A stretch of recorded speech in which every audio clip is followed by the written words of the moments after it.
कलाकार के दिन से अब शौगुन मानल जाला ओकरा के। हाँ जी। हाँ देखी का मत निकला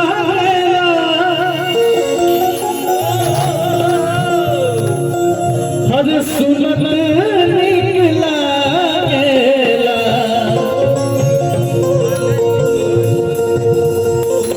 कि दुल्हा के सेहरा सुहाना कि बड़ा निकला गया कि दुल्हा के सेहरा सुहाना बड़ा निकला गया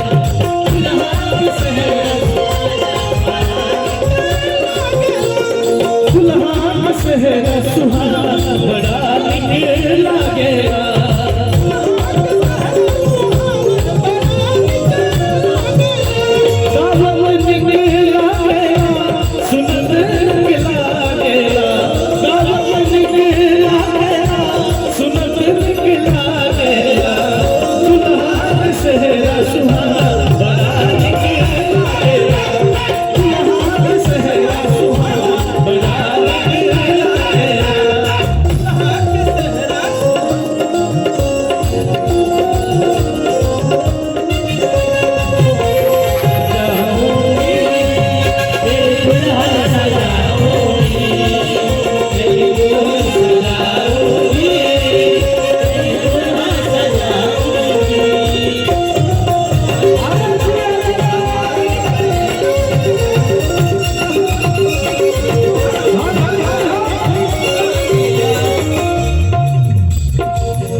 केहू के बियाह होला सबसे ज्यादा खुश हो दोस्तों संग बियाह होला।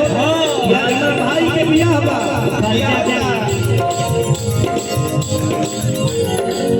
साथी संगतिया के गजबे